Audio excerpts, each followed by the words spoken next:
Para un homenaje en uso de la palabra el diputado Leopoldo Moró. Gracias, presidenta. Sí, pareciera. El 3 de julio de 1933, a los 80 años, en un modesto departamento del centro de la ciudad, fallecía Hipólito Yrigoyen, afectado por graves problemas respiratorios.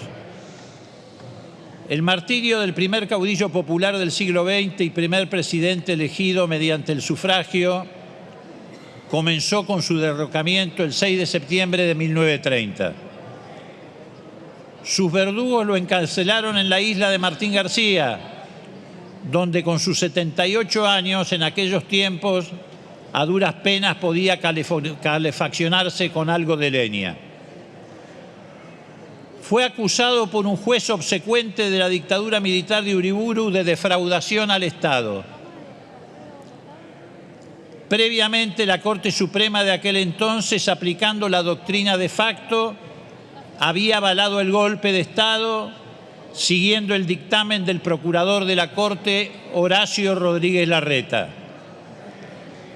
Se llegó al extremo de la persecución, cuando también por un tiempo fue encarcelado Manuel Antilles, el abogado defensor de Yrigoyen. El día de la muerte de Yrigoyen, su hija Elena y dirigentes del radicalismo le pidieron al gobierno del general Agustín P. Justo, que había asumido la presidencia en elecciones fraudulentas en 1932, que autorice que el velorio de Yrigoyen se realice en un espacio público.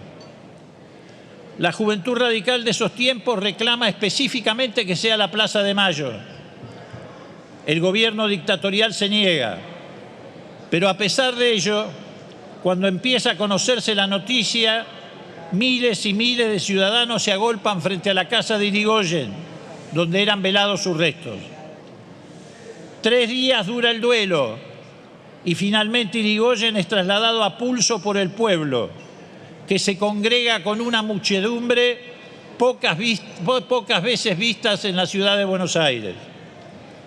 A pesar de las cargas de caballería, el ataúd sigue en manos del pueblo, que 4 horas después lo deposita por expresa decisión de Yrigoyen en el Panteón de los Caídos de la Revolución del 90. El pueblo y la patria quedan huérfanos de su líder.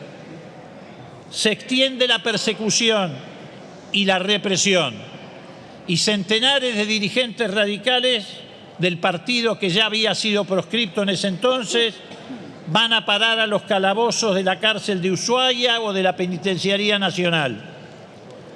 La restauración conservadora y antipopular abre el periodo que se denominó como la década infame.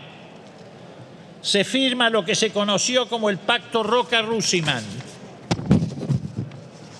que ató el destino de la economía argentina a los intereses del Imperio Británico. 4 frigoríficos ingleses y norteamericanos se apropiaron del negocio de la exportación de carne. El destino de esas exportaciones tenía solo como cliente al Imperio Británico. Lisandro de la Torre denunció la evasión de impuestos que practicaban estos frigoríficos en complicidad con los grandes grupos ganaderos de la época. Esta denuncia culminó con el asesinato de Enzo Bordavere en pleno recinto del Senado, a manos de un sicario que en realidad había sido contratado para matar a Lisandro de la Torre. También se prorrogaron las concesiones privadas a empresas prestadoras de servicios públicos, como el caso de la CHADE y la Ítolo, que proveían el servicio eléctrico. Lo mismo ocurrió con el transporte público, que se traspasó a manos privadas. Pero a pesar de su muerte física, la presencia de Yrigoyen perduró.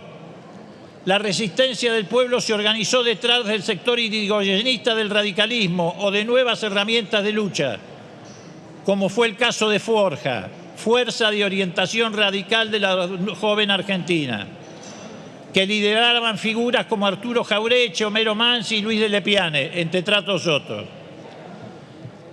Pero la persistencia de lo que denominaban el fraude patriótico, la persecución y la claudicación de un sector del radicalismo impidieron durante 13 años desde la muerte de Irigoyen en adelante, que el pueblo retomara en sus manos su propio destino.